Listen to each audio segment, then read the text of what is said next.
So most of you people might be wondering on what in the living hell am I thinking with this video, but I kid you not, my Spartans, everything that I'm going to say in this video is 100% factual, and also that I'm going to approach this video very seriously. I was going to upload a video on why Doom is the most religious game ever, but because of the holidays I didn't have the time to do a video as complex and complicated as that one, so I'm going to do this video instead. Right now I am out of town with my family, so please understand. Even still, I want to know your opinion on two things. One, why do you think that Doom is the most religious game ever? And two, do you believe that the Doom Slayer is actually a virgin?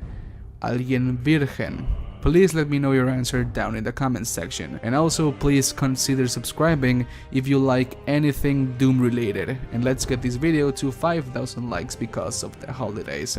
Happy holidays, Merry Christmas, Feliz Navidad, los quiero muchísimo. Enjoy the video. So Midnight, you are telling me that the Doom Slayer, the bane of hell itself, the Hellwalker, the Hairbringer of Death itself, is not actually a Chad, but a lone virgin? Are you serious? That's stupid. Yes, it is stupid, but you know what? Even if he's a virgin, do not make it sound like it's a crime for him to be a virgin. The Doom Slayer is so badass that he took No Not November so serious that he extended it to an entire lifetime. He has more self-control than the entirety of humanity combined, and that is something that we Slayers should respect. I mean, no wonder why he is so freaking powerful. He has ascended into yet another plane of existence. Everything he does has purpose. He's basically untouchable at this point. He is our untainted and uncorrupted prince. But anyways, when and where was it stated that he is a virgin? And for that we need to backtrack a little bit, 23 years to be exact. My year of birth. In 1996, a PC Gamer magazine at the UK had an interview with John Carmack, and at some point Carmack said this: canonically speaking, Doomguy is a virgin. He has never had sex, nor do we have any interest in exploring that area in the future. Doomguy, as far as myself and its software are concerned, will always be a virgin who doesn't even know what sex is. I guess that in 1996 the fanfictions were very crazy for Carmack to say that, actually. But anyways, that pretty much sums it up, right? John Carmack, the founder himself of Doom and its software, said that Doomguy is a virgin that will never know what coochie coochie feels like. There's also that big debate that says that every single Doom WAD and mod ever made are canon, so that will make something like Nuts WAD canon, and more importantly, H-Doom. Now you can actually beat H-Doom without messing with any of the demons, which I know that it is actually impossible because of hashtag thirsty demons and hashtag thirsty players. That's so sick. But unless its software comes forward and says that H-Doom is canon, Doomguy is going to forever be a virgin. At the end of Doom 64, Doomguy stayed on Hell to make sure that no demons spawn on our universe, and there's where we land in the reboot of Doom. But first, what is a reboot in the industry of video games? A reboot is a way to reuse the concept behind a game, movie, etc. Mainly backstory, gameplay mechanics, some characters, locations, and plot lines, but otherwise rewrite the entire plot and characters. Typically, it means that all existing canon for the setting and characters is wiped clean. Now, because of this, we can have two outcomes that collide in the same place. One, if the Doom Slayer is indeed Doomguy from previous Doom titles, or even if he's another character in its entirety. The only way to know if he's a virgin or not is to explore his life on Argent D'Honneur. And this is where things are going to get wildly deep and very confusing. So be sure to be paying the utmost attention, my Spartans. But okay, Nowhere in the codex entries of Doom 2016 is stated that the Doomslayer had a son or a wife, or even something remotely close. He began as an outsider and climbed all the way to King of the Night Sentinels. Now, if the Night Sentinels and the government of Sentinel Prime functioned just a little bit like a good old monarchy, then there is no way that the Doomslayer could become the king of the land. He's an outsider, a commoner, the lowest of the low. So that makes me to believe that the only way to be fitting and deserving of the title of king in Sentinel Prime is to show that you are both worthy and powerful to hold the throne. You have the duties to safeguard Argent energy and destroy the demons after all. But why am I saying all of this? If that is the way on how kings are chosen in Sentinel Prime, then the Doom Marine wouldn't have any reason to have children. Now, I can already see some of you people typing in the comments section something like this.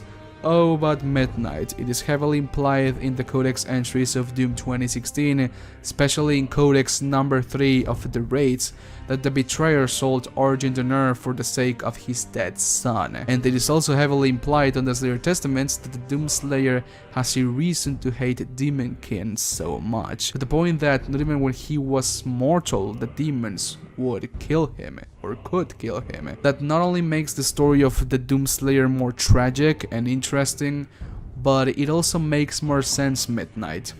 And okay, for that I have several arguments to make. 1. It is never stated that the wretched betrayer died. When you are corrupted by hell in Doom, you turn into a demon. Powerful or not, you go straight to hell as an unwilling, as a possessed. After the Slayer was blessed, he found the wretched betrayer, who adorned him with indestructible armor. The only demon in hell that would have such hatred against hell could be the wretched betrayer, because even corrupted beyond ascension, he still has his own vengeance and agenda against hell, one that comes in the form of the Doomslayer and the Praetor suit.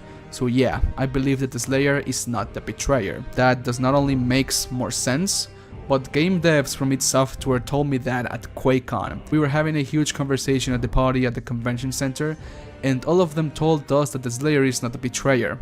So there you have it. In this new reboot of Doom, the Doomslayer has never had a son. Never, ever. But that doesn't mean that he didn't get laid when he was on Sentinel Prime. Up to Doom 64 he was a virgin, and we still do not know how much time happened between Doom 64 and the fall of Argent honor. I'm taking as a fact that the Doomslayer is actually the same Doomguy from OG Doom. Every time someone asks if they are the same person on the Facebook group, Hugo Martin says that Doom Eternal is definitely going to answer that question. If we take that they are the same dude, then at least up to his adulthood he was a virgin. And honestly, who knows what the hell happened between Doom 64 and the fall of Argent honor. But one thing that always stood out for me was that they have never showed a woman on Sentinel Prime. The Night Sentinels are obviously a warrior race, so most likely only men reside in Sentinel Prime and in Sentinel Vista, and their families reside on Argent honor. But honestly, there's no way to know if the Doomslayer is actually a virgin. With the information we currently have, we can only make the assumption that he is. But I demand id Software to tell us if the Doomslayer is actually a virgin or not. And it even gets more complicated when the Doomslayer is not actually Doomguy, because if he is not actually Doomguy, then he was raised on Argent honor or Sentinel Prime. He has the same face from the original Doom Marine, and that would make him around 30 to 40 years old. And I mean, warrior race, king of the Night Sentinels, ripped as hell, handsome, the babes would be all over him, honestly. But anyways, until proven otherwise, the Doomslayer is a virgin, an untainted and uncorrupted prince. So beautiful. And so okay guys, thanks for watching this dumb little video that I have been wanting to do for a while. When Doom Eternal comes out, I promise that I will answer this question once and for all, if they give us the information, of course. Thanks to all of my patrons who made this video possible, and if you want to become a supporter of the channel, the Patreon link will be down below. My Twitter and Instagram are going to be down below as well. Happy holidays, adios. Ay, perdón, los quiero muchísimo. Goodbye, I love you, bye. Mwah.